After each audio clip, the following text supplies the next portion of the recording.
guys, in this video I'm going to be walking you through how to properly adjust the gear bar and stopper settings on the Merrithew or STOTT Pilates Reformers to accommodate for somebody's height when working on the reformer, doing things like footwork, leg work, anything where your height really is a factor in kind of your positioning on the machine. If you're new to the channel, hi, I'm Michelle.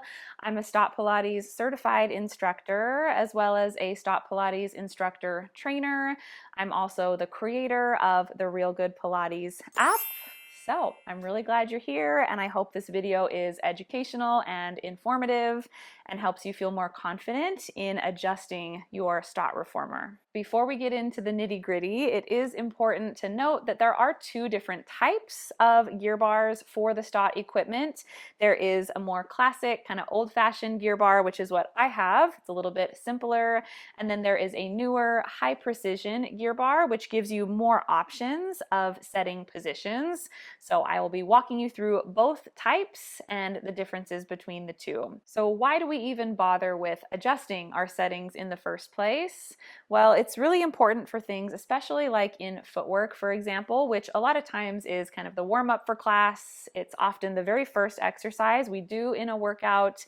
You want to make sure that you're in an optimal position and that you're comfortable so that you're able to feel the workout where we want to be feeling it and not be straining in different muscles just because of improper alignment based on the setting of the machine. So first things first, what is the gear bar? So the gear bar is this guy.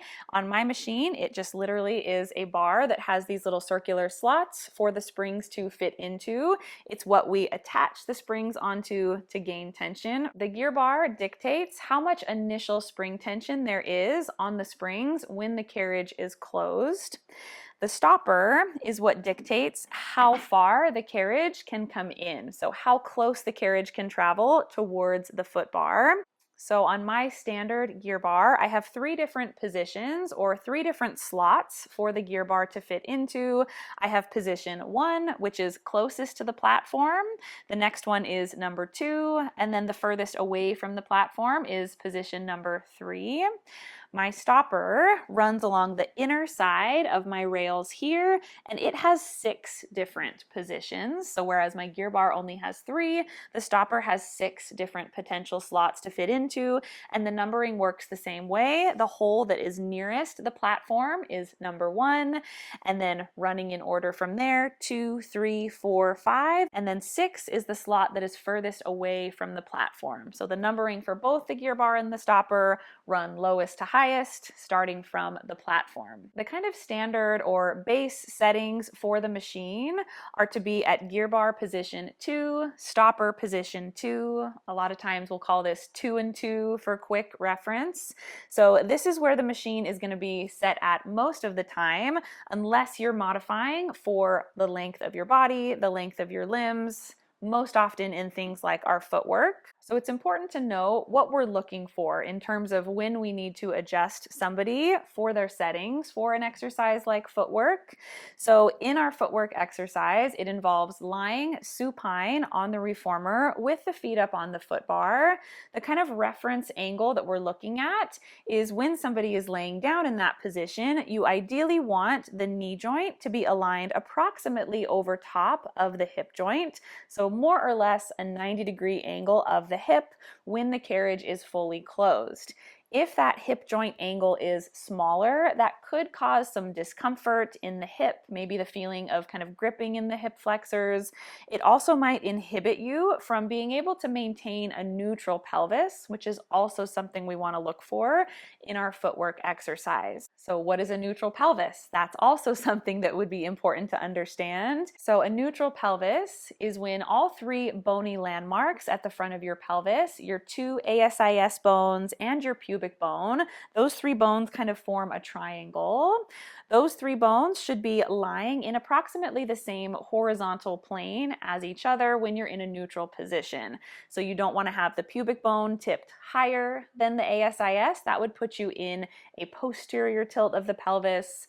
And then the reverse would be an anterior tilt of the pelvis, so where the ASIS bones are tilted higher, which tends to create an overarching of the lower back. So either being too tucked or too arched in the lumbar spine isn't ideal for our footwork exercise. We want to be closer to a neutral position or as close as possible. Another kind of hallmark of that neutral pelvis to look for is if you look at my lumbar spine from the side, I should just have a slight, gentle curve to the spine. It shouldn't look super excessive or no curve at all. Everybody's curve may look a little bit different, but for most of us, a slight curve is kind of what we're aiming for. So if you take me, for example, I'm about 5'3", maybe 5'3.5" if I'm being generous. For me, I keep my footwork settings at 2 and 2. So most people who are in and around that 5'3" height are usually good to be able to stay at 2 and 2. That's kind of the reference height. Now, height isn't always the biggest determining factor. The length of the legs and the torso also has a lot to do with it. But as a really general rule of thumb, people that are approximately 5'3" can usually stay at that 2 and 2 setting for their leg work.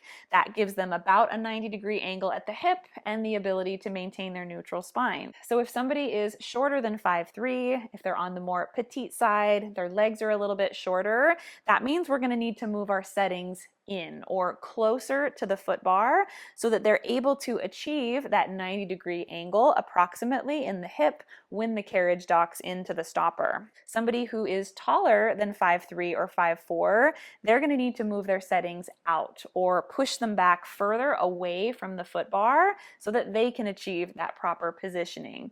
If you take a really tall person and don't bump their settings out, they're going to find that they're coming into too deep of a hip flexion.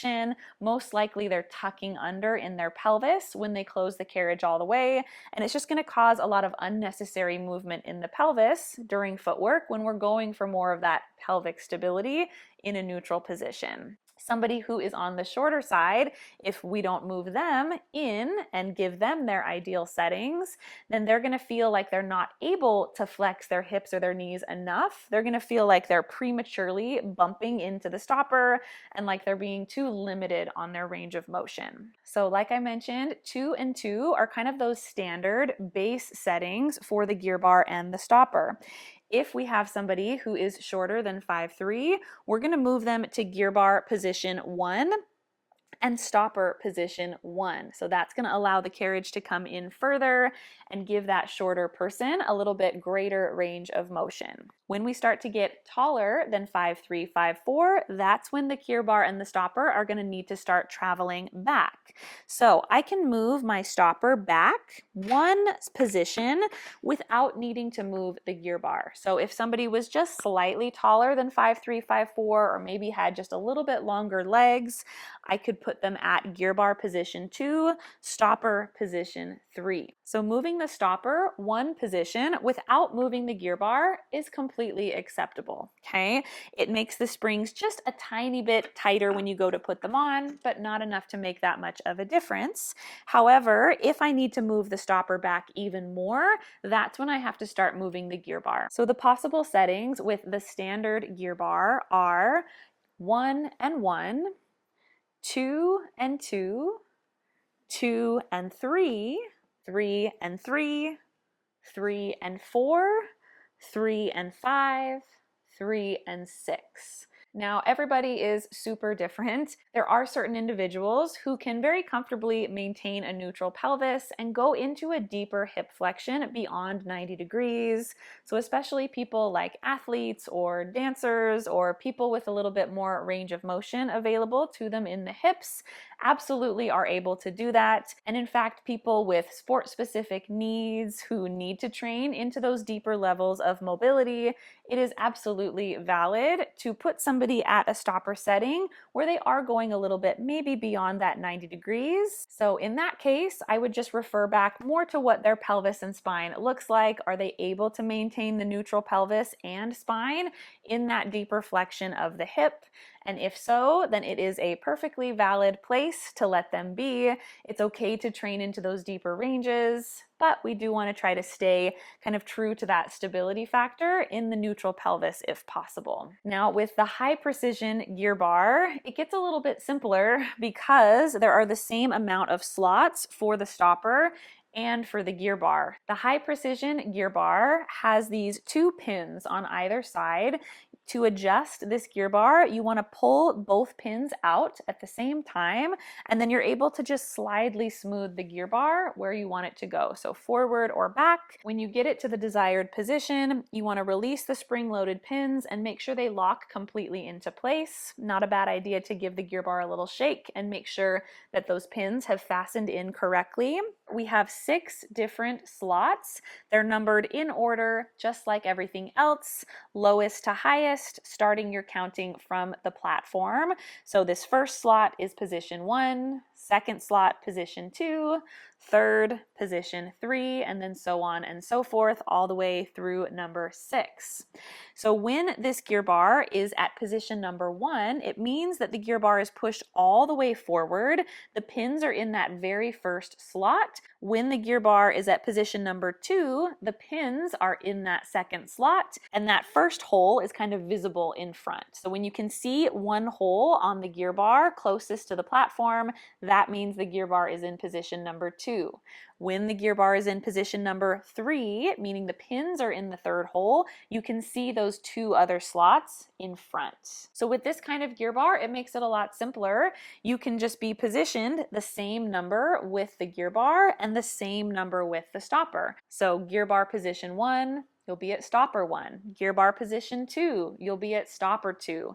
3 and 3, 4 and 4, 5, 5, 6, 6. Now it is also completely appropriate to move the stopper back 1 slot, so away from the platform, without having to move the gear bar. So you could also be, for example, similar to with our standard gear bar, you could be at gear bar position 2 and stopper position 3, gear bar position 3, stopper position 4, 4 and 5, 5 and 6. So the stopper can always be 1 number higher than the gear bar without issue. Where we get into an issue is if the opposite is true. If the gear bar number is higher than the stopper number, we run into the issue of at the bottom position when the carriage closes, there's no tension on the springs, and in fact the springs kind of bunch up on each other and it feels really awkward. You feel a clanking when the carriage closes. You won't be able to properly fasten the spring into the slot, and it makes for just a lot of excess kind of spring in the way at the bottom. So I want the stopper position to always be either the same as the gear bar or slightly higher. Now, after we are done with our footwork exercises and we're moving on deeper into the workout, it's important that we go back to our neutral 2 and 2 settings. So my basic rule of thumb is that by the time we get to mid-back series, that's when we really want to be back at those 2 and 2 settings. If we don't adjust back to 2 and 2, you're going to notice an altered range of motion when it comes to things that utilize the straps. So for mid-back, things like back rowing, any exercises that utilize the ropes, you're going to feel like you're not getting that adequate range of motion. It'll feel like you're bumping into the carriage too soon or not soon enough. In a group class setting, I then tend to just leave everybody at 2 and 2 for the remainder of class for the sake of flow and for, making things simpler, not having to adjust back and forth. It's really those footwork exercises where you need that adjustment the most. But in more of a private one-on-one setting, or if somebody is really high on either end of the spectrum, either really tall or really petite, they may benefit from being at their footwork settings in any exercise where either the hands or the feet are on the foot bar. So even things like elephant, so where the hands are on the bar and the feet are back against the shoulder blocks, if people are on the shorter or on the taller side, they will feel most comfortable doing that exercise at their footwork settings. Really tall people will feel cramped when it comes to doing the elephant. They won't feel like there's enough space between the foot bar and the shoulder blocks for them to comfortably get into the position. Somebody on the shorter side won't be able to have their heels against the shoulder blocks and properly wrap their hands around the foot bar. They'll feel like they're kind of overreaching to grab onto the foot bar. So again, if you're a teacher in a group setting, make your best judgment. You can educate your clients to let them know during those exercises. If they're more comfortable, they can move there themselves. You can make that recommendation. but I find for the sake of flow in a group class that in those other exercises, it makes less of a difference and it kind of is hard to interrupt that nice class flow to change the settings. But again, that is kind of up to your discretion. So I know that was a lot of information. I hope this was helpful to you. So I'm going to include those kind of basic settings here for you to see one more time, maybe screenshot it to save for reference. And please come back to this video at any time if you're ever confused about these settings and need to hear them kind of talked through again. For even more information on what we went over in today's video, you can grab this free downloadable PDF Reformer Gearbar Adjustment Guide. The link to download is in the description below, so head down there to grab this free resource. If you have any questions about anything we talked about in this video, leave them in the comments below. I would love to discuss further or kind of clarify anything else you have questions on. Every reformer is different, so if you have a different piece of equipment, these rules may not necessarily apply to what you have, but for the Merrithew and the STOTT reformers, hopefully this is a helpful guide for you to refer back to. If you have any other ideas of kind of videos similar to this, kind of technical Pilates questions or machinery, equipment questions you would like answered, I would be happy to make a video on that subject as well. So please leave me a comment below about that. And I hope you'll join me for a workout. I have lots of free classes here on YouTube. My entire full library of ad-free, full-length classes you can find in my app, the Real Good Pilates app. You can download that from the App Store. There's a link to start your free trial down in the first comment below or right up here in the card in the corner. So happy moving, and I hope to see you on the mat or the reformer for a workout very soon. Bye guys! If you want to take advantage of everything that Real Good Pilates has to offer, be sure to download the Real Good Pilates app. There's a link to download the app in the first comment below or right up here in the corner. In the app, you'll find my complete library of workouts and exclusive classes that you will not find here on YouTube, as well as Pilates challenges and specialized programs for you to follow along with and to help you stay on track with your goals. With a huge variety of classes ranging from 5 all the way up to 60 minutes, as well as beginner all the way through advanced levels. There's really something for everybody. And with new classes uploaded every week, there'll always be something new for you to dig into and tons of variety. There's a community chat feature where you're able to connect with your fellow members, ask me questions, or even request classes. So click the link down in the first comment below or right up here in the corner to start your 7-day free trial and see if it's right for you. So I'll see you over in the app for even more Real Good Pilates. Bye-bye.